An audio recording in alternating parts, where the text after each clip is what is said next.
Hay una pregunta que siempre flota en el ambiente cuando se habla de ciclismo profesional. Una pregunta que casi nunca tiene una respuesta clara, pero que todo el mundo se hace. ¿Cuánto gana realmente un ciclista profesional? ¿Viven como estrellas o como obreros del deporte? ¿Es verdad que algunos se forran mientras otros sobreviven? Durante años, el ciclismo ha sido un deporte rodeado de opacidad económica. Se habla de vatios, de puertos, de épica, pero del dinero casi nunca se habla con cifras reales. Y cuando se habla, aparecen los mitos. Ganan poco comparado con el fútbol. Solo los top viven bien. Los equipos están siempre al límite, el ciclismo es un deporte pobre. Pero en las últimas horas eso ha cambiado, porque por primera vez un medio de peso ha puesto los números encima de la mesa. Números reales, datos de 2026, presupuestos, salarios, estructuras internas. Y lo que revelan cambia por completo la percepción del ciclismo moderno. El ciclismo ya no es lo que era. Durante mucho tiempo, un equipo World Tour funcionaba con presupuestos relativamente modestos. Hace no tantos años, hablar de 10 o 15 millones de euros ya parecía una barbaridad. Hoy, eso es pasado. Según los datos filtrados, el presupuesto medio de un equipo World Tour en 2026 es de 33 millones de euros. Eso supone un aumento constante año tras año, y confirma algo clave: el dinero está entrando en el ciclismo, y mucho. Para que nos hagamos una idea, hay 18 equipos World Tour. Cada uno tiene entre 28 y 30 ciclistas. Más de 60 trabajadores por estructura entre mecánicos, médicos, entrenadores, analistas, cocineros, fisios. El ciclismo ya no es solo pedalear, es una industria compleja, profesionalizada y muy cara de mantener. ¿Y los ciclistas? Aquí viene el dato que sorprende. Aquí es donde muchos se caen de la bici. El salario medio de un ciclista World Tour en 2026 es de aproximadamente 350.000 euros brutos al año. Y ojo a esto, no estamos hablando de Pogačar, no estamos hablando de Vingegaard, no estamos hablando de superestrellas. Estamos hablando del ciclista medio del pelotón World Tour. Un gregario sólido, un corredor de segunda fila, un profesional normal dentro de la élite. Ese salario medio ha crecido más de un 5% respecto al año anterior. Es decir, el ciclismo paga cada vez más, pero también exige cada vez más. Un detalle clave que muchos desconocen. Aquí hay una trampa que casi nadie explica bien. La mayoría de los ciclistas no son empleados tradicionales, son autónomos. ¿Qué significa esto? Facturan al equipo, pagan sus propios impuestos, gestionan su fiscalidad. Muchos crean sociedades, muchos se mudan a países con impuestos bajos. Por eso, es habitual ver ciclistas viviendo en Andorra o Mónaco, no por lujo, sino por supervivencia fiscal, porque esos 350.000 euros son brutos, no limpios. Pero ojo, este es solo el principio, porque aquí todavía no hemos hablado de las diferencias brutales entre equipos, los presupuestos descomunales de los gigantes, los megasueldos que distorsionan la media, y la brecha cada vez mayor entre ricos y pobres. Y eso es donde el ciclismo empieza a parecerse peligrosamente a otros deportes. Porque sí, hay más dinero que nunca, pero no está repartido de forma equitativa. Y aquí es donde el ciclismo moderno empieza a mostrar una fractura peligrosa. Los gigantes del pelotón juegan en otra dimensión. Según los datos filtrados, hay un grupo muy reducido de equipos que ya no compiten en igualdad de condiciones. Estamos hablando de estructuras que manejan más de 50 millones de euros anuales. Un club exclusivo. Una élite dentro de la élite. En ese grupo aparecen nombres que ya intuíamos: UAE, Team Emirates, Team Visma, Red Bull, Lidl Trek, Ineos Grenadiers, pero hay uno que sorprende a muchos: Decathlon. Durante años fue visto como un equipo de segunda línea. Hoy, con una fuerte inyección económica, se ha colocado en la mesa de los grandes. Y eso explica muchas cosas. Fichajes que antes eran impensables, plantillas cada vez más profundas, capacidad para competir durante todo el año. El ciclismo ya no es solo talento, es estructura, dinero y músculo financiero. La brecha es real y crece cada año. Hace apenas 2 temporadas, muchos equipos se movían entre 20 y 25 millones. Hoy, esos mismos equipos están muy por detrás. Mientras los grandes suben 50, 55, 60 millones, el resto lucha por sobrevivir. Esto genera un efecto muy claro. Los mejores corredores acaban siempre en los mismos equipos. Los gregarios de lujo se concentran, las carreras se controlan más.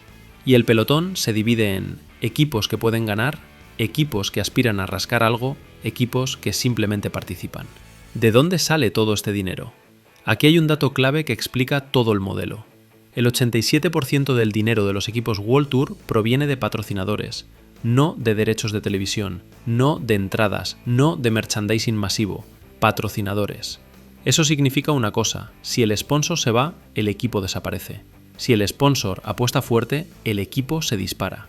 Por eso vemos nombres larguísimos, copatrocinadores, marcas de fuera del ciclismo tradicional. y por eso ya casi ninguna marca de bicis puede sostener sola un equipo. Antes, Cannondale, BMC, Giant, hoy, solo Trek, y aún así necesita a Lidl detrás. Los presupuestos son tan grandes que una sola marca no puede asumirlos. Una maquinaria cada vez más cara. Otro dato que suele pasar desapercibido, cada equipo World Tour tiene unos 65 empleados, para atender a 30 ciclistas. Eso incluye entrenadores, analistas de datos, nutricionistas, fisios, mecánicos, cocineros, ingenieros. El ciclismo moderno es ciencia, datos, laboratorio, optimización absoluta, y todo eso cuesta dinero, mucho dinero. El gran problema que se asoma. Con este panorama surge una pregunta incómoda. ¿Estamos creando un ciclismo de dos velocidades? Porque cuando un equipo puede pagar 4, 5 o 6 millones a un corredor y otro no llega ni a uno, la igualdad deportiva empieza a resquebrajarse. Y aquí entramos en el gran debate. ¿Debe haber límites? ¿Debe haber control? ¿O el dinero es lo que permite que el deporte crezca? Eso nos lleva directamente al núcleo del asunto. Cuando se habla de salarios en el ciclismo, casi todo el mundo cae en el mismo error. Mirar solo a los nombres de arriba. Pogačar, Vingegaard, Van der Poel, Evenepoel. Y claro, con eso la percepción queda totalmente distorsionada.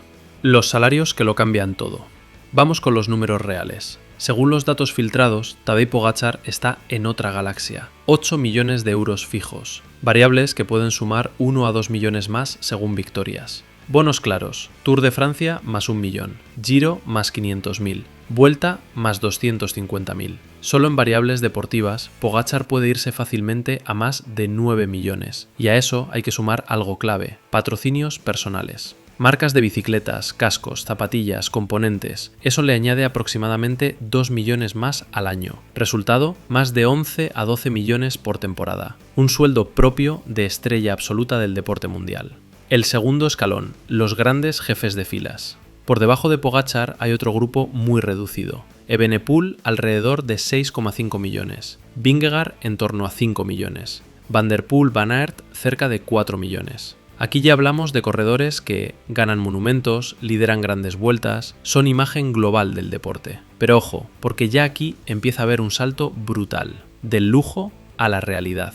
Después viene el grupo que mucha gente cree que cobra mucho, pero en realidad no tanto. Líderes de equipos medianos, jefes de filas secundarios, ganadores de etapas, sueldos de 2 a 3 millones. Corredores como Pidcock, Bernal, Adam Yates, Carlos Rodríguez. Siguen siendo cifras altísimas para el ciudadano medio, sí, pero muy lejos del top real. Y ahora viene lo importante, el ciclista profesional normal. Aquí está la gran mentira del ciclismo moderno, cuando se dice el salario medio es de 650.000 euros. Eso no es real. ¿Por qué? Porque esa media está inflada por Pogačar, Vingegaard, Van der Poel, los megasueldos. Cuando sacas a esas superestrellas de la ecuación, la realidad cambia. El salario medio real de un ciclista World Tour, unos 350.000 euros brutos al año, y muchos cobran menos. Autónomos versus asalariados. Aquí hay otro matiz clave. La mayoría de ciclistas son autónomos, facturan al equipo, pagan impuestos, gestionan su fiscalidad. Por eso muchos viven en Andorra, Mónaco, no por capricho, por supervivencia fiscal. En países como España, Francia o Italia, el impuesto puede rozar el 45 a 50%. En Andorra, cerca del 10%. Ahora bien, los ciclistas asalariados, sobre todo franceses y belgas, cobran menos, pero ya reciben el salario neto. Sueldo medio, unos 216.000 euros. Es decir, menos dinero, más estabilidad legal. La gran conclusión de esta parte. El ciclismo no está lleno de millonarios. Está lleno de profesionales bien pagados, con carreras cortas, riesgo físico constante y dependencia absoluta del equipo. Y solo un 1% vive realmente en la cima económica. Todo esto nos lleva a la gran pregunta final. ¿Es sostenible este modelo? ¿Debería existir un tope salarial? ¿O el dinero es lo que está haciendo crecer el ciclismo como nunca? ¿El ciclismo debería poner un tope salarial como hacen otras ligas? ¿O dejar que cada equipo gaste lo que quiera?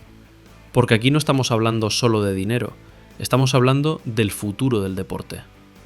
Los que defienden limitar los presupuestos dicen algo muy claro: evitar que los ricos sean cada vez más ricos, igualar el nivel competitivo, dar más opciones a equipos pequeños, hacer carreras más abiertas.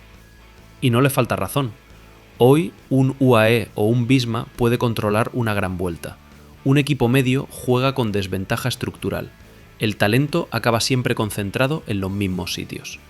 Con topes, el dinero se reparte mejor, el pelotón sería más equilibrado, veríamos más sorpresas. Sobre el papel suena bien, pero aquí viene la parte incómoda. Los topes salariales también frenan el crecimiento, porque pensemos una cosa, ¿qué motiva a una marca como Red Bull, UAE o Decathlon a invertir millones? ¿Qué hace atractivo el ciclismo para grandes empresas? La ambición, el impacto, la posibilidad de hacer algo grande. Si limitas eso, menos inversión, menos innovación, menos tecnología, menos talento alrededor del deporte. Y el ciclismo no vive de la televisión, vive de los patrocinadores. Si a esos patrocinadores les dices, da igual cuánto pongas, no puedes marcar la diferencia, muchos simplemente se irán. Aquí está el equilibrio imposible. Más dinero, más profesionalización. Más dinero, más desigualdad. El ciclismo está creciendo. Mejores salarios, mejores estructuras, más ciencia, más visibilidad, pero también más distancia entre equipos, más dependencia económica, más presión para los ciclistas. No hay solución perfecta. Personalmente, prefiero un ciclismo sin topes salariales, porque permite que entren grandes marcas, eleva el nivel del deporte, atrae a los mejores profesionales, hace que el ciclismo evolucione, pero con una condición: más control, más transparencia y más protección al ciclista medio.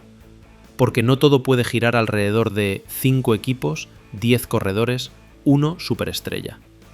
El ciclismo no es tan pobre como creíamos, pero tampoco es el paraíso de millonarios que muchos imaginan. Es un deporte exigente, desigual, brutalmente profesional y cada vez más caro. Y ahora te toca a ti. ¿Debería haber un tope salarial en el ciclismo? ¿O prefieres que cada equipo gaste lo que quiera? ¿Crees que el dinero está mejorando o empeorando el espectáculo? Déjamelo en comentarios. Si te gusta este tipo de análisis con datos, contexto y sin humo, suscríbete al canal y nos vemos en el próximo vídeo.